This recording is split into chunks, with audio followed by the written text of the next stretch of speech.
It's pretty hot. Hello everyone, hope you're all doing well. Look, during the past long while, I guess I start all my videos with this. During the past while, we've been focused on understanding, a better understanding of the movement of our psyche. And to go deeper in understanding intrusive thoughts, OCD thoughts, the why they show up and why they linger, why they mean, what makes them to be so annoying, and why is it that our brain somehow gets fooled and duped into thinking that these intrusive thoughts of any sort, whether it's a regular OCD obsession and compulsion of washing your hands 100 million times or checking the stove, or it's a pedophile OCD, religious OCD, responsibility OCD, homosexual OCD, harm OCD, any kind of OCD, any kind of intrusive thoughts. We've tried to help ourselves to understand how meaningless and irrelevant any type of intrusive thought is by understanding the function and malfunction and the system and movement and behavior of the apparatus of the brain. We've done that.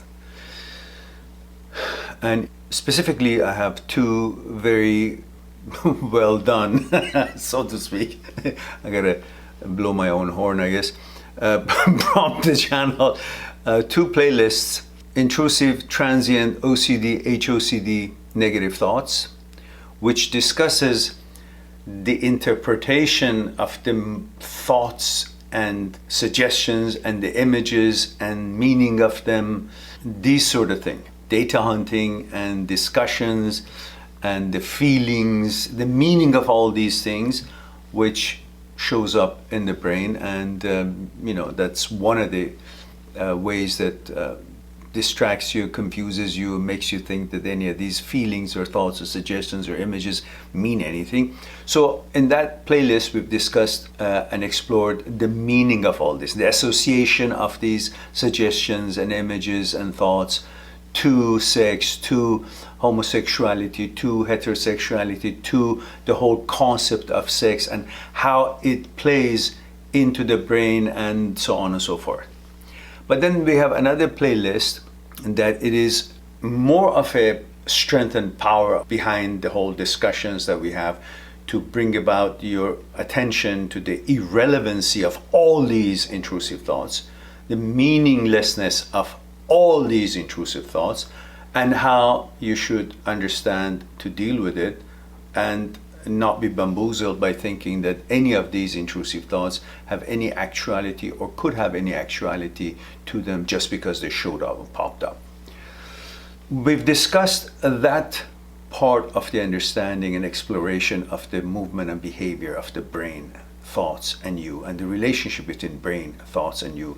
And the whole premise and the whole focus has been to follow the understanding that has been proven through scientific experiments, psychotherapists, expertise, and studies, and clinical psychologists' presentations, and many other scientists who have, through scientific work, proven that you're not the brain. Brain is not you. You're not thoughts, and thoughts are not you. Plus, the scholars that, through non-medical means and discussions and explorations from hundreds of years ago, they have discussed and introduced to us the movement of mind and the relationship again between thoughts, consciousness, fear, desire, ego, and the role of the brain and what is thought, what is consciousness, and the brain, thoughts, and you, and all of that collectively, medically and non-medically, discussions and explorations have proven that you're not the brain, brain is not you, you're not thoughts, and thoughts are not you. None of these intrusive thoughts mean anything. They're all meaningless. They're all irrelevant, and you should always remember that. So we've done that. And in the description of all those videos in those two playlists that I mentioned, you have the name and the links of the experts in the field of neuroscience of habits and OCD, such as Dr. Schwartz, Dr. Philipsons, Dr. Jan Weiner, and Dr. Owens, many other scientists that have done specific work, special work. And in one of the presentations of Dr. Schwartz, there's a beautiful experiments, very meaningful, by Dr. Grable, I believe that's her name, and one of her MIT postgraduate students who've done a elaborate experiment with rats in the laboratory and discuss the involvement of parts of the brain in OCD and neuroscience of habits, and it's very interesting. It's available. The link is available in many of all my videos in those playlists. And I have used that discussion and presentation of Dr. Schwartz about that experiment in my segments that I have put together, which is I've used the scientific experiments as described by those experts in their presentations. In my presentation, which involved the non-medicinal, non-medical experiments and explorations of movement of mind and understanding the relationship between thoughts and consciousness and what the brain does and the movement and so on and so forth. So we've done that. We have all that. For the people who are interested to understand what this whole OCD, what this whole HOCD, what this whole nonsense that bamboozles them and makes a heterosexual think that they're turning gay or they're changing gender and all these things that comes to mind as a form of thoughts. And tonight I want to discuss with you something that is very obvious and not so deep medical or non-medical exploration, something that everyone can easily see. And perhaps that would be in addition to the arsenal that you have in order to understand how meaningless and irrelevant this whole intrusive thoughts are and how they get the hold of becoming and taking our attention and our focus and distract us from our daily lives. So here it is. Look, you've seen this whole expression that says repetition doesn't make it right. Meaning, if someone constantly repeats something that is wrong, that's not going to make that wrong thing to suddenly be the truth or be right. But they use that technique in many different fields. Politicians use it, accuse each other of something, constantly say, look, you said that you're going to cut those taxes in that amount on this way. And the other says, no, I never said that. So you raise taxes in that way, and he says, no, I never said that. But they keep saying you did, and say, I don't, you did. And they keep advertising on it. Maybe some voters will actually believe the untrue to be true through suggestion, continuous suggestion, and working on turning the attention of the brain to treat that lie or that untruthful, baseless thing as facts, as true. Because they count on the fact that if you constantly repeat something, that eventually, it may form itself in the brain as if it is factual. That's why you see most politicians, the crook kind, constantly, continuously repeat a lie in order to change the structural belief of that particular topic in your mind and change your understanding, what the facts are, what is not, and bamboozle you. And you experience it in your own life that somebody says, oh, you said that. So no, I never said, no, you said that. And every time they see you, they say, oh, you remember you said that, you did that. You constantly say, no, I didn't. But they are trying to create doubt and confusions to get it right. Brain does the same thing. In the outside world, in your regular life, you're quite astute and quite smart in not falling victim to this exercise that they try to make you believe something that is not true. And you're wise to that, and you don't listen to it, and constantly, 1,000,000 times they repeat it, 1,000,000 times you tell them nonsense, and I don't believe it. They accuse you, oh, you stole that thing. Remember, you cheated there. So, no, I didn't know, especially if you're playing a game. Tennis or something. Oh, it was a foul. Oh, you did that. Oh, you went out. You didn't say, no, it wasn't out. It was in. These are all part of trying to turn something into their favor by constantly repeating. But you don't fall for that. In the outside world, you're very wise to that, and 1,000,000 times repeat of something doesn't change your mind, and you're focused on what the facts are. But when the brain does that to you, which is exactly the same thing, it is using the same principles of continuous repetition, hoping that, or whatever its intention is not really hoping to bamboozle you, but its function is to protect you, and it happens to turn out to be intrusive thoughts when, again, we discussed caudate nucleus is malfunctioning, constantly loops in there and stays in there, and this becomes a repetition of suggestion or images or thoughts that is appearing in your head, and this repetition is no different than the repetition of the lies that is being given and uttered outside in the society, in life, and you don't fall for it. But when there's a constant repetition of intrusive thoughts of all kinds, any kind of OCD, any kind of intrusive thoughts, pedophile intrusive thoughts, religious intrusive thoughts, sexual intrusive thoughts, the repetition of it by the brain, you believe it. How come repetition doesn't make it right? Is the motto that we go by outside of our heads in the society, how we deal with it. Doesn't matter how many times something wrong is said, that many times we refuse it and refute it and we don't accept it. But how come when it's done by the brain itself, you fall for it? And after many intrusive thoughts constantly linger around, again, because part of the midbrain is not functioning well, and it's malfunctioning in the signaling system, as we said, caudate nucleus, to name the main part of it, but you believe it. Even though you know the science says this is why this loop, this suggestion, this image, this thought constantly is looping your head and staying in your head and doesn't go away, is because caudate nucleus is malfunctioning, the signals doesn't get through, and orbital prefrontal cortex keeps sending it back for processing, it's constantly looping in process.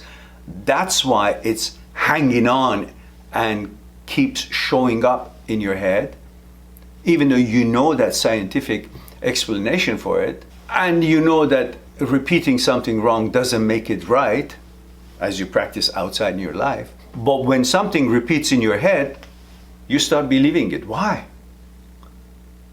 Why? Why?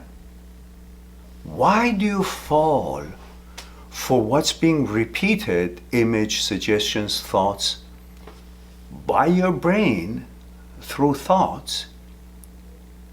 Because it's repeated, then you doubt that what I knew of myself all the time, all my life, I should doubt it now because this is constantly showing up in my head. Why do you now get confused and doubt who you are, what you've always been, and always been happy to be that what you've always been? You've been a heterosexual, you've loved it, you've always enjoyed it, that was your life.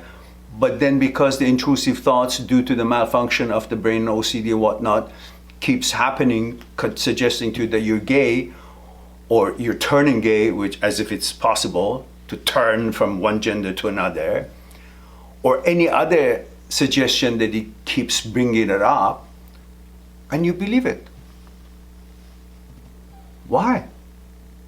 Why do you, at one part of your life, clearly know that repetition of something wrong doesn't make anything happen to come true or be right, or to become right by repetition of it, but when the brain does the same nonsense, the same activity, suddenly you find that untrue statement and suggestions and images and uninteresting and uninvited thoughts possibly credible.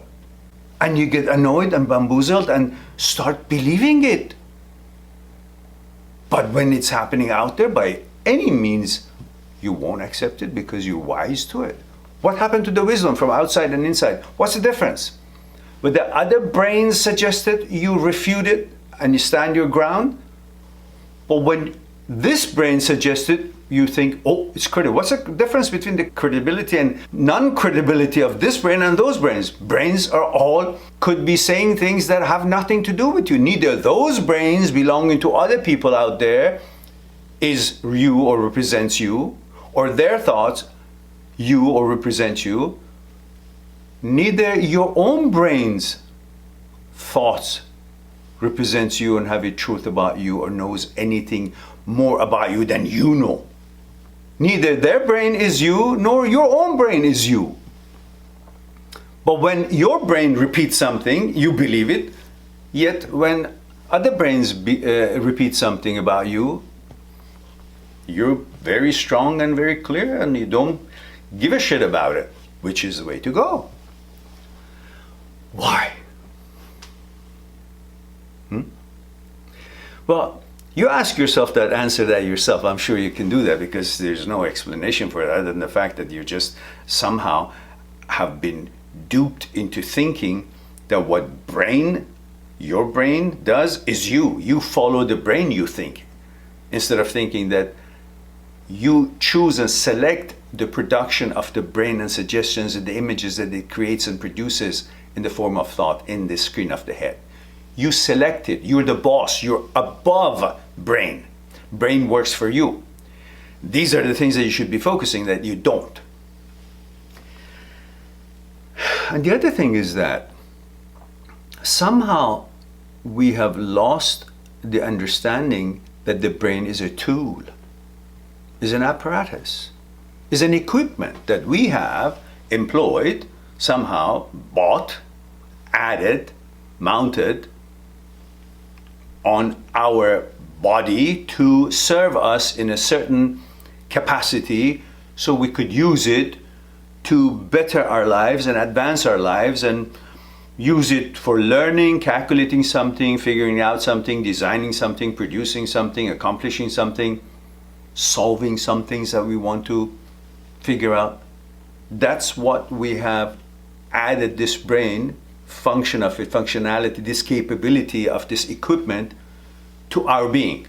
Like we have, somehow nature, universe has given us kidney, liver, they all have functions. And the brain also is given to us in the way it is today, just 40,000 years ago. Before that, we were surviving and thriving perfectly. We didn't need all this thinking and speaking and all that. And we were just like any other animal. Everything was clear. Our sexuality was clear. There was no questions and doubts and intrusive thoughts. And none of that shit was there before we were given the capability of thinking and speaking. Because it's just a suggestion. Speaking and thinking capability brought about the side effect of thoughts created, and these thinking and speaking and words and meaning of the words and conclusions, all these became part of the intrusive function of the brain.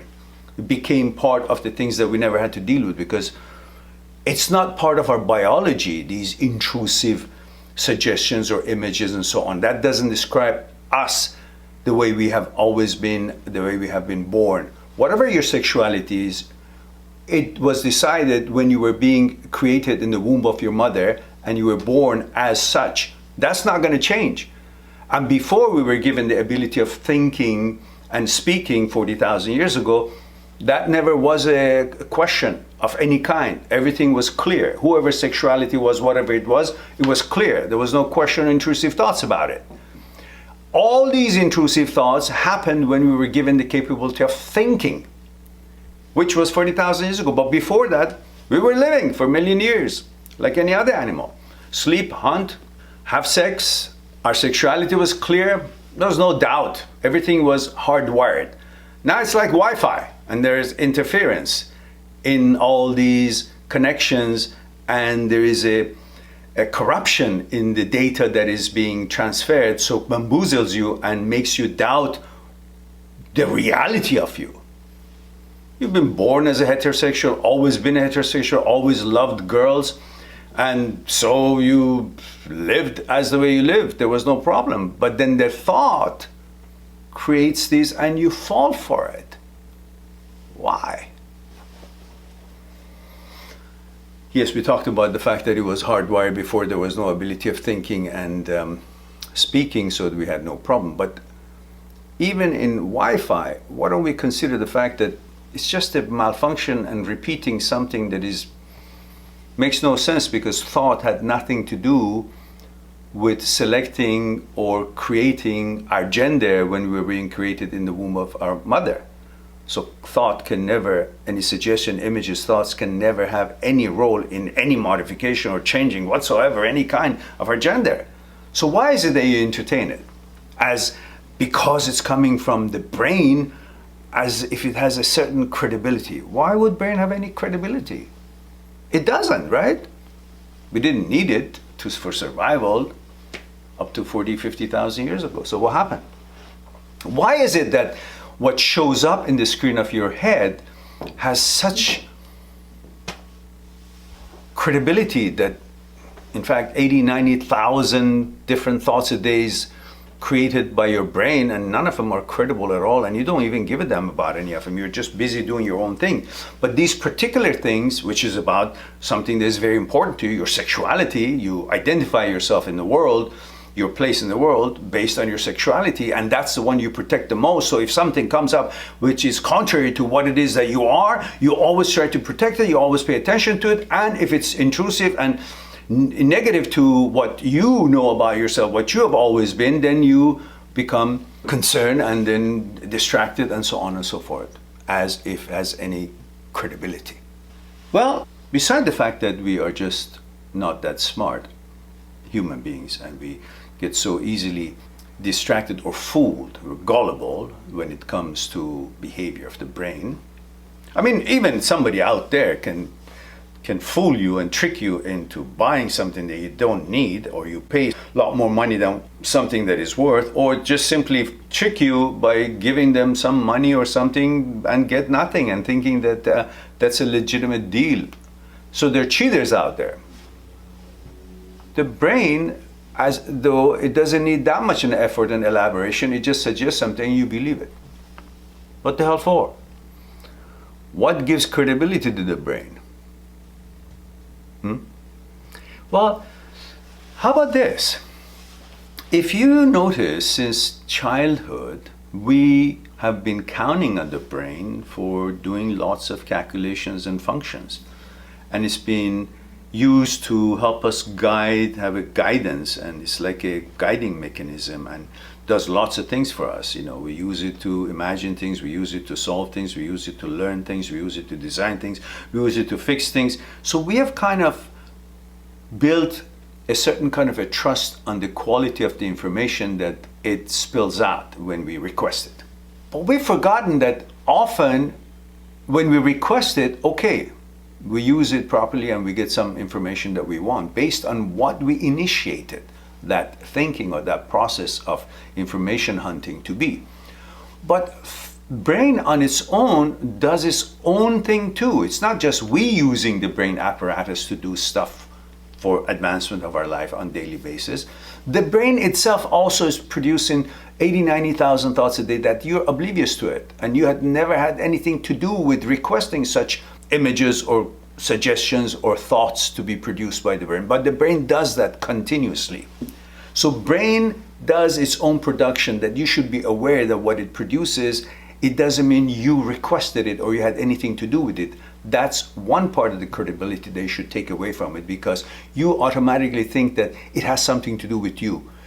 You must be involved in that equation, in that thought process, or in that imaging, or in that suggestion that the brain has made. No, you're not. Very clear. You're not. You've got nothing to do with it. The other thing is that almost everything since we were born, we've been conditioned to understand, or we miss to understand, that one of the reasons that we give certain kind of credibility to the brain, or we believe in it, we've been led to believe in it, is because our experiences in life is second-handed. Like the eyes are given to us for us to track something and follow its data and recognize it by pictorials. It gives us the view of the outside so we can navigate. But what we see is actually coming to our brain, and the brain puts it on the screen of the head that we see. We think it's out there, but in fact it's a reflection of what's out there. It comes in, it's processed, and then we see it. So in fact, we think that everything is happening from inside our brain, that we think the world out there is actually, we see it through the window of our head, of our brain. So we don't have a direct connection with life, with the outside world. What we hear is first coming to our head, and then is processed, then it is presented to us for our uses, however that use may be. If you look at pretty much anything that we have to do with the outside world, it's not necessarily in all cases directly connected to us. It is connected to us through having gone through the apparatus that we have, eyes, ears, senses, so on, through the brain, processed, and from the inside the brain, we're informed about that information or that whatever it is. So somehow we think that the credibility of the world is from inside of our brain. That's how we have gained credibility towards our brain, because we've been seeing the world through the eyes of the brain, through the processes that the brain does. Eyes bring information, brain processes as we understand it. Ears bring music and sound and everything, processes we understand. The words, they each have a pictorial and pictures. They each have words and thoughts behind them. These processes and interchanges of these information is happening inside the brain. And through that, after it's been, you see a picture, you see an image, you see a scenery, the eyes takes it, processes it, then there's a word that the brain has learned and through languages is attached to that scenery and the details of that scenery. And then each of those words have a meaning, and those words with their meanings create a certain emotion. So in other words, everything is second-handed. You don't simply see it and then feel it. It goes and processes it and you perceive it and so on and so forth. And often many things that you see out there is not directly you're observing it. It comes to your brain. It's processed based on the experiences you had in the past and the information and the images of the same thing you have in your consciousness, and you perceive that thing that is in front of you in reality and actuality, but you actually perceive it based on the experiences you have of the similar thing in your consciousness from the past memory. So again, everything seems to be second-handed and even not real time. Even though you're in front of that situation, you think you're involved with the actuality of that thing, but your decisions, many of them could be coming based on the perception of that, whatever it is you're observing, and you're not really one with it, but you are taking some other information from a similar experience in the past of that tree, and you see the tree, you're in front of the tree, but you really are actually bringing the information from a experience or perception of a tree you had, maybe similar tree last year somewhere. So you're making your judgment based on what this tree is, what it can do, what it cannot do, what it's good for, what it's not good, not based on what you're actually seeing it right there in front of you in that moment, but based on that information that has been recorded in your consciousness based on some other time in the past. So you're perceiving the reality. So you're really not in contact with the actuality of life. You are actually one step behind. And maybe, I don't know, a week from now, you will be having similar experience with this, I don't know, object or tree or whatever, ocean. And then you would be using what you saw today and perceiving what you will see 2 weeks from now based on what you saw today. And then again, you're using the past information rather than that information that is right in front of you in actuality. So this is how you've become to think that the brain is where the reality is, which is totally false. Brain has no reality. Everything about the brain and what it does, the information it gives you is all the past. And all perceptions and intrusive thoughts.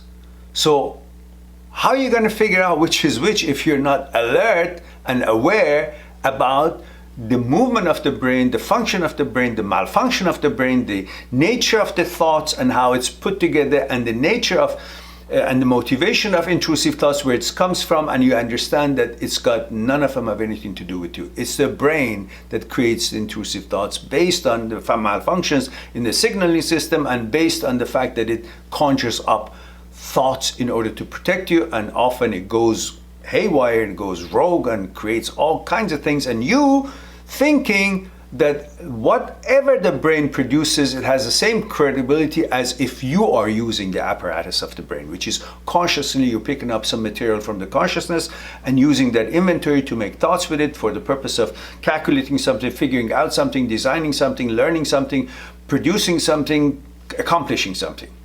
You have to you have to be able to distinguish between the thoughts that you purposely use information in the consciousness to create those thoughts for advancement of your purposes, and the thoughts that are being created 24/7 by the brain and you're oblivious to it. If you can't do that, then you'll fall victim to all the intrusive thoughts, and you think they have the same credibility as when you're using the brain to create thoughts.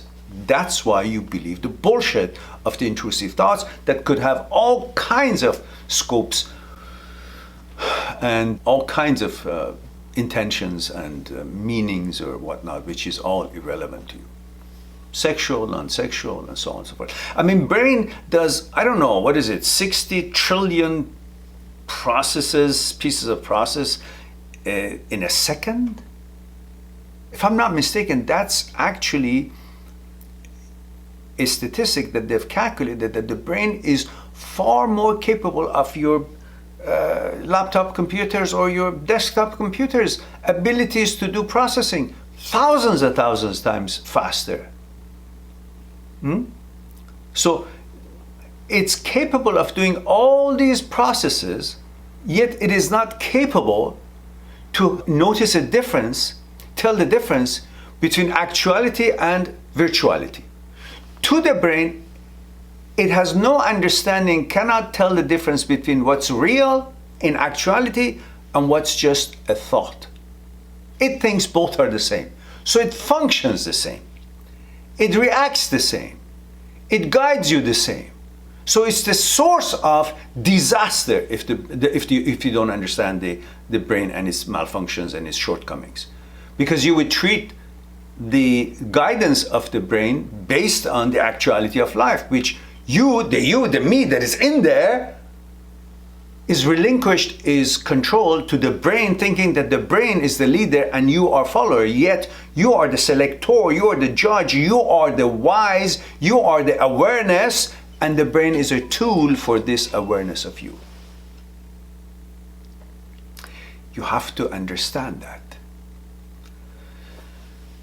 Brain is not setting the course for you. It's a gauge, it's a tool, it's some kind of a compass that you could use, but the compass itself could malfunction and it goes weirdo, yeah? You gotta be aware of it, that it's a tool, it's an equipment. It can go wrong, it can go malfunctioning. But you don't. You think the brain is beyond mistakes, beyond malfunction, and whatever the shit happens in there, you believe it to the point that if it suggests that you're turning gay or you're becoming homosexual or you have been living in denial, you believe it. And since it continues and loops in there, you suddenly think, oh, repeating the wrong thing, that makes it right. Well, that's not how you function out there. If somebody constantly says something that is not true to you, how many million times they say it? How many million times you refute it? And you say, no, I don't believe that. And you stand your ground. But when it comes from the brain, suddenly. So you have to be aware of these. That the brain is not capable of making decisions for you the way you would have made it. Because you are the complete personality and persona and the system. Brain is the equipment of this whole setup, structure, entity. You got to take all that credit that you've given to the brain. You know, most people really, as important as the brain is to our life, we don't deny it. But if they ask you which one is more important, brain or your kidney, You say brain. Brain or the heart. You get stuck. How come? Weren't you thinking the brain is everything? Without the brain you can't survive? But I have news for you. Without thought, you can survive because you did 40,000 years ago. But without you, thought cannot be present, cannot survive. So you're the main course, you're the center. And all these other capabilities and features are added to you. You need the kidney to do certain thing, you need the liver to do certain thing, you need the brain to do certain thing. Huh? So if anything, I'd say heart is the most important thing. While I understand the importance of the brain because of the way we have evolved right now, we need that in order to make all these decisions and synchronization. And it has so many millions and millions of function every second. All the regulations of the blood flow and the nutritions and where to go, where not to go, and all the capillaries, all the information, everything is orchestrated by the intelligence that has given the mandate to different parts of our body in order to do their functions properly so we can survive. And the brain has got billions of those functions responsible for all that. But still, it's not you to think that if it suggests to you that you're a pedophile, then suddenly you are. It's a suggestion, pictorial thought that it comes in, loops in because of the malfunction that is happening, and then that's all there is. You're not supposed to fall for it. The same thing with any other intrusive thoughts on OCDs. So look at the OCDs that we all are tangled with it at one time or another in our lives. It's got no meanings, but we believe the fact that if I don't wash my hands 5 times, maybe my mother dies. Why? Because the brain believes it. Fuck the brain. Obviously it's crazy. But we don't say it crazy. No. Why? It is crazy. We all know we have a little craziness in ourselves. We checked the stove 5 million times. We checked the lock. Did I lock it? Yes, you did. Wash your hands 50 minutes. Well, maybe my child dies, my son dies, my father dies, or maybe I get sick. Maybe I should just walk over this block of tile on the pavement of the street 4 times on the 4 corners of it so something bad wouldn't happen. We're all looking for that security, and because it's unattainable to be certain in our life, we create some kind of weird stuff in order to make our brain to believe, so it can give us that calmness that, yeah, everything is safe, everything is secure and certain, don't worry. And we kind of we're pacifying ourselves with the false belief through the brain, to the point that the brain actually comes out and says other shit things that you're a pedophile. Oh, now I'm worried about, a thought came to me that I may harm that child, or I'm a pedophile. No, you're not. You're the boss. You will never turn it into action. It's a thought by a crazy apparatus, tool, crazy equipment called the brain. It can be used for good stuff when you're using it and you're in command of control of its production. And it can go rogue and do shit things when you're not using it and it itself using it. And it thinks that it's protecting you by all these intrusive stuff, but it's not in reality. So don't fall for it. When it suggests to you that you're heterosexual, it suggests to you that you're homosexual, or that, you saw that guy and you kiss him, you like it, and or some kind of a sexual gestures. You can understand this is a brain. It has association of 5 million billion things. It can look at some naked muscle or naked body or someone, and then everything is covered with the connotation of sex. Today, even a hamburger you see, it brings sex into your mind. We as human beings are already programmed to think about sex every 5, 10 seconds, 20 seconds, depends on how busy you are. Let alone when so much information and unnecessary information about sex and sexuality is being floating all around the world through all kind of mediums, which it finds its way in the consciousness. And where does the brain get its information and ingredients to make thoughts from? From the consciousness that all these irrelevant, unnecessary information about people's lifestyle, people's habits and people's interests, that it's got nothing to do with your interests, but they have all found their way into your consciousness. So the brain, a thought manufacturing plant, looks for material to make thoughts, so picks up whatever it's coming into. When I was much younger, we were playing video games like Mario Kart, and then, that they were jumping up to hit their head to the mushroom and get some money, and a very healthy game. That's how the consciousness was being conditioned, having safe fun. And that would affect our state of normality and function of the brain and the quality of the thoughts that could be produced involuntarily, unbeknown to you, by the brain, because it picks up the information from the things that have been seeped through to your consciousness. But today, what are we doing? What are we playing? Gory, kill, destroy, destruction, blood, everything. And I'm not saying that it's going to turn you into any bad person by playing these video games, not at all. But what I'm saying is that what we are exposed to as far as information and pictorials and so on has a lot to do with the kind of thoughts that the brain on its own is going to go and try to make it, because it doesn't know what it is. It just makes thoughts depending on all kinds of information that finds its way into our consciousness. And in our consciousness right now is filled of the unnecessary information.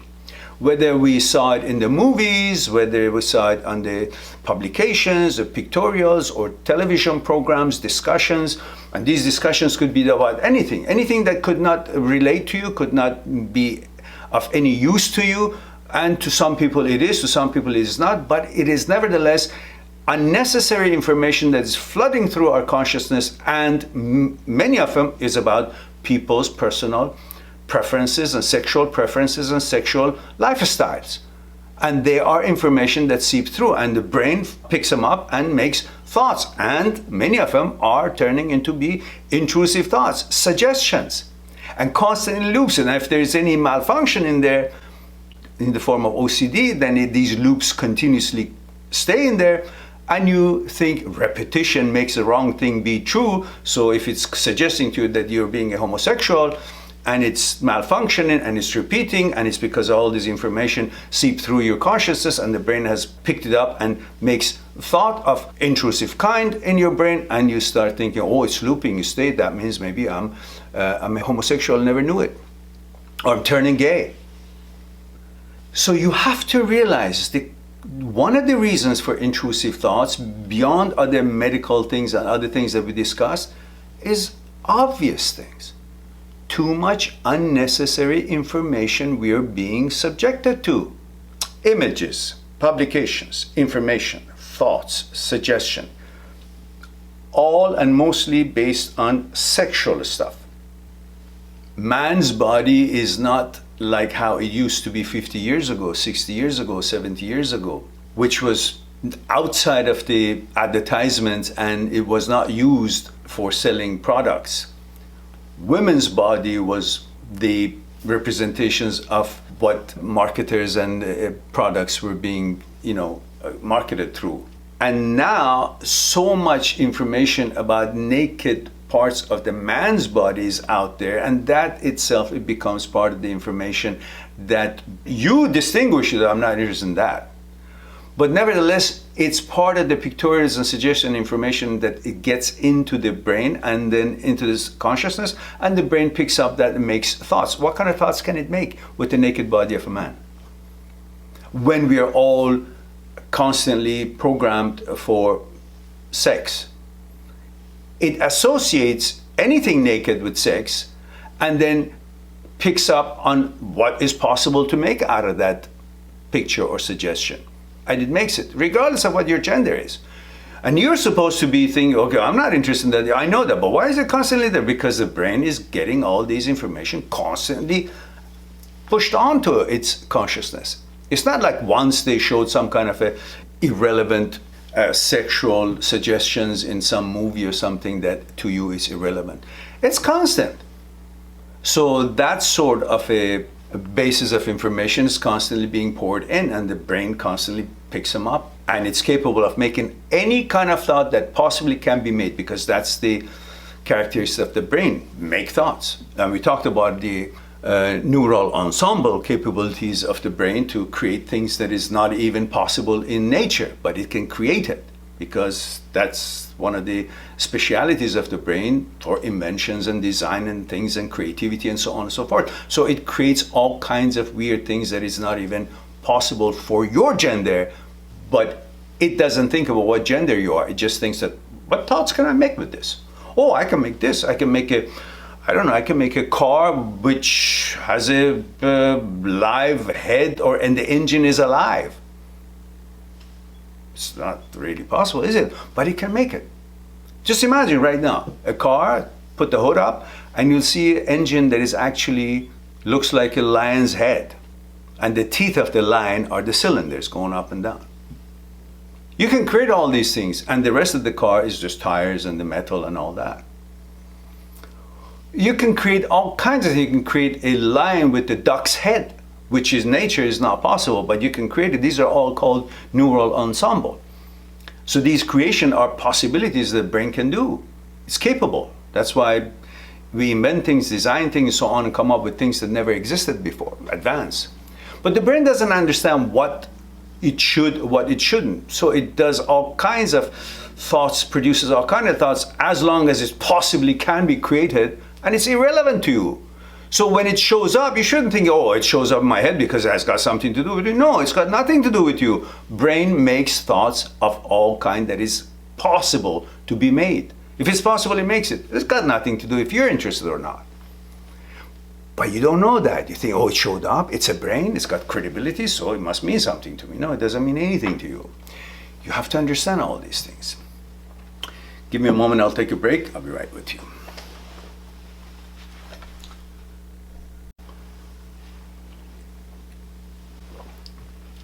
So you're not in control of most of these functions. Most of these, unless you purposely decide to ponder on something, all other thoughts, you're not responsible for them.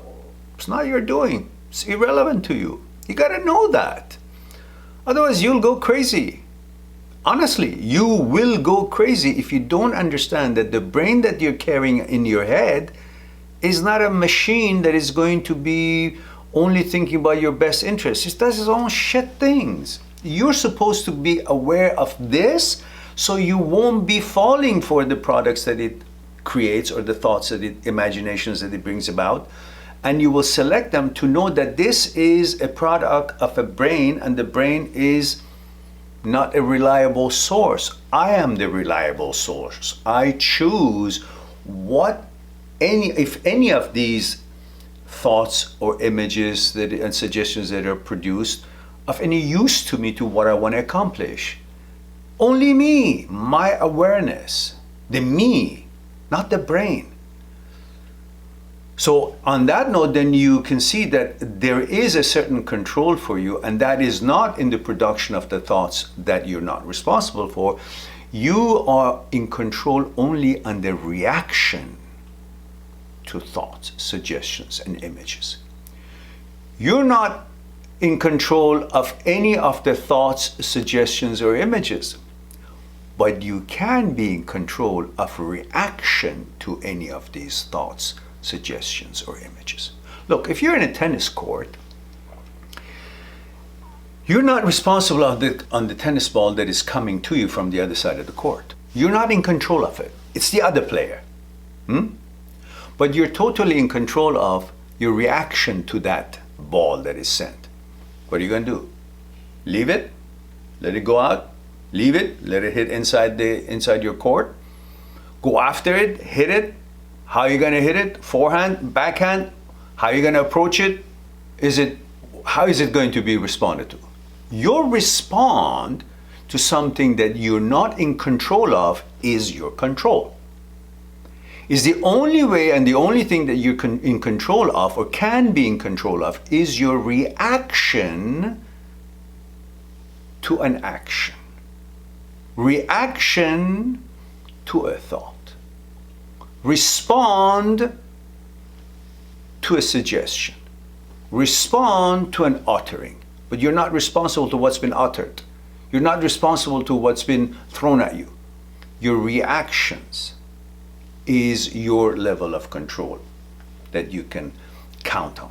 So Doesn't matter how many times people out there say something. They say, eat this shit. I don't eat it.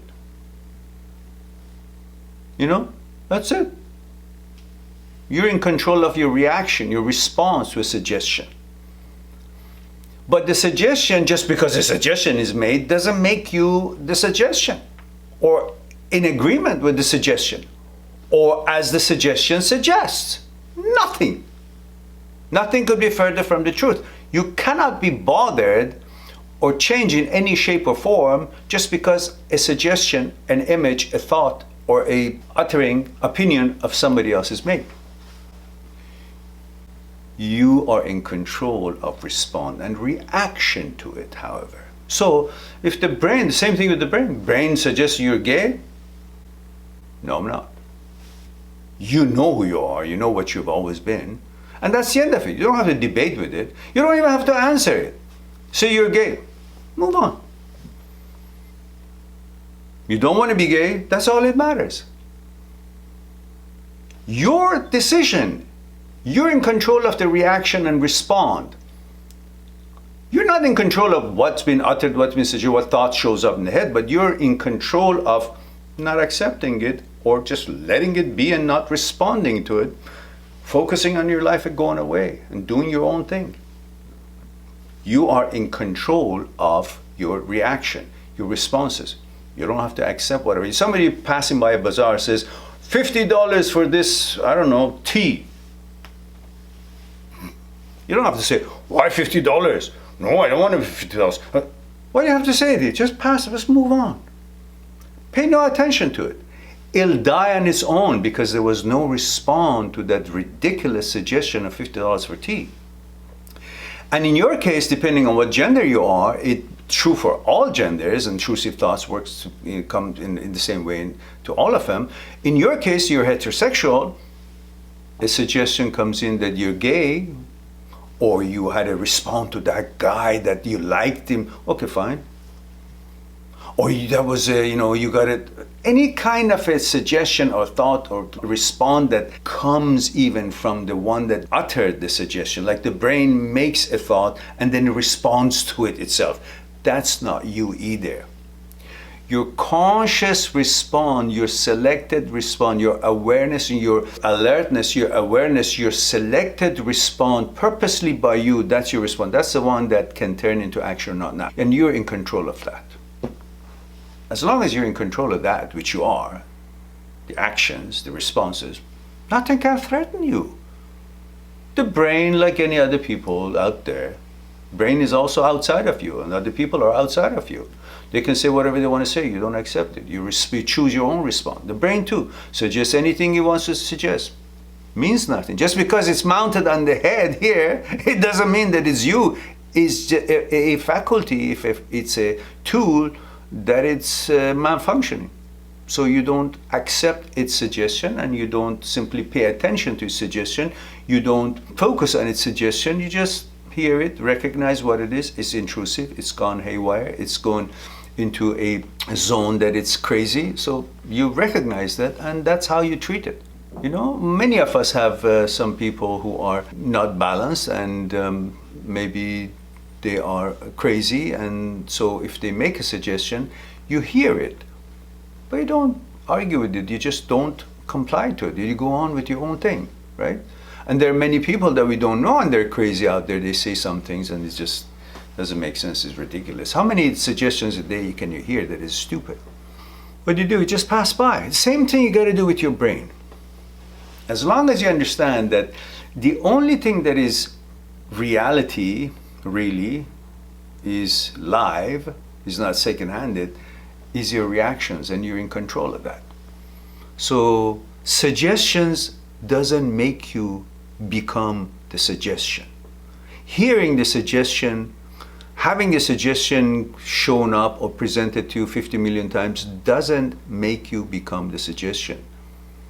Only you can by accepting it back. If somebody keeps telling you, well, let's go rob this bank, doesn't matter how many times they say it, as long as you didn't go and rob the bank, you're not a bank robber.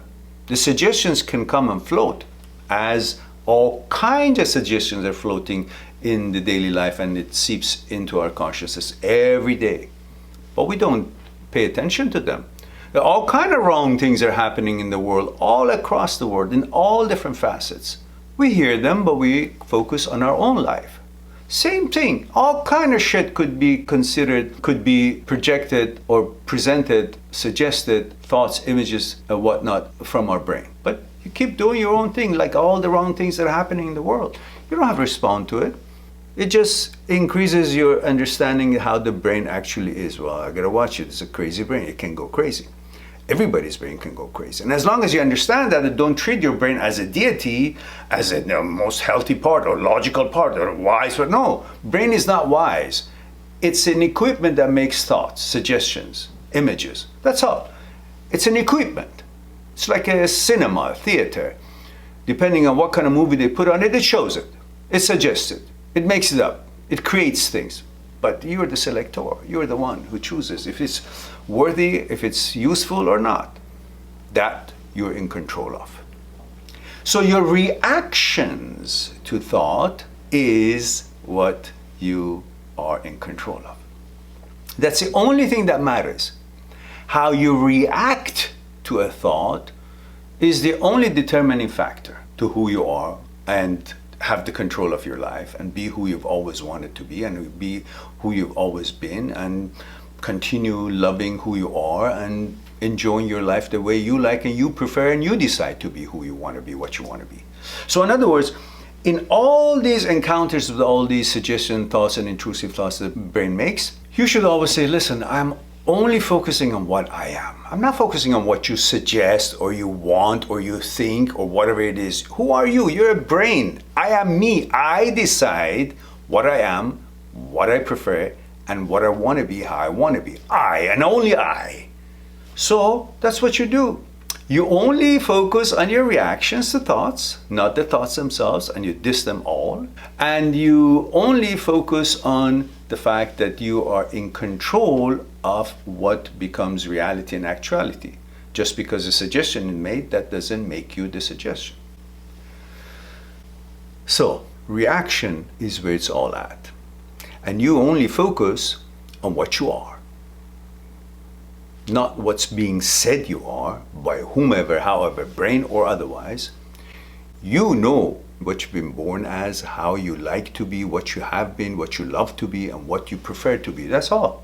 And you act on that. The rest of it is intrusive thoughts, malfunction, they let go crazy. But understand that if you do not understand the malfunctions of the brain and believe the brain, then you end up following the brain. And the brain's got no intelligence, is going to take you to crazy house, ditches, places you've never even dreamed of being. Because that's not your selection, that's in your choices. You're the selector, you're the boss. You make the decisions.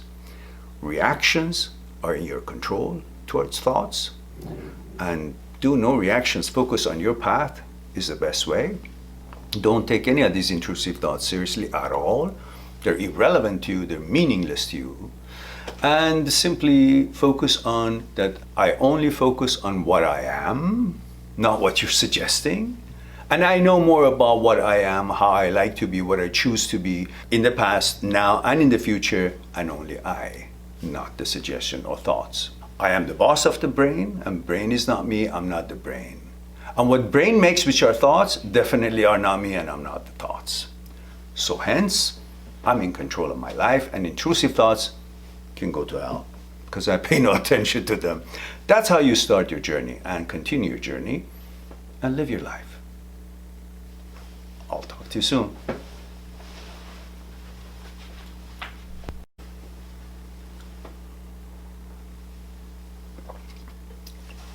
You see, one of the reasons for all these intrusive thoughts to turn into something bigger than being intrusive thoughts, that's because the way we treat it is unnecessary, definitely, and instead of ignoring it, we actually treat it, pay attention to it, and data hunt it, discuss with it, debate with it, and we give it that importance. And one of the reasons that we do this, beside all the other things that we talked about, malfunction of the brain, the caudate nucleus, and all the information that seeps through the consciousness, all irrelevant information, all the unnecessary information, uninteresting information to many different people, or different things are uninteresting and irrelevant, and people's lifestyle and everything else that is just uninteresting to you for your daily life. But all this information somehow seeps into the consciousness, and the brain gets a hold of it and makes thoughts, and then intrusive thoughts are born. Because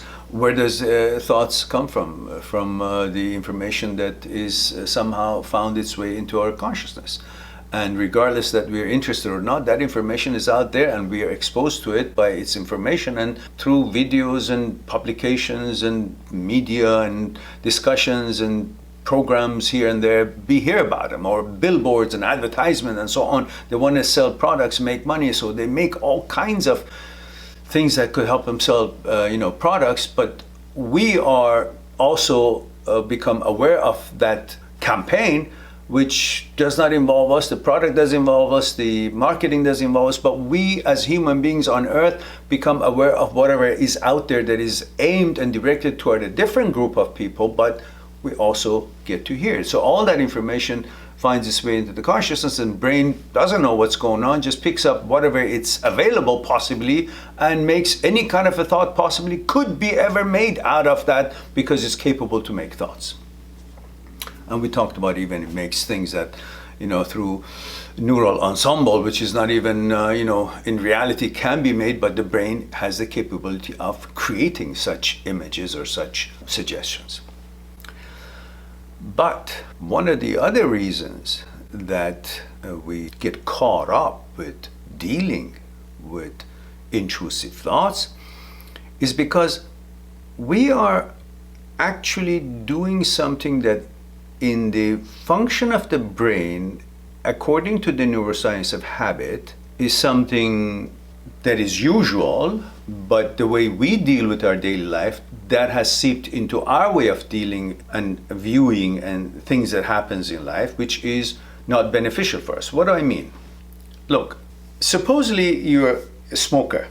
This was explained in one of the presentations of Dr. Schwartz in regards to neuroscience of habits, and he put it brilliantly, and I tried to do justice to it, at least in a short version of it. If you are a smoker and you've created that habit of smoking, it's not your first time you're smoking, but you've been smoking for God knows how many years.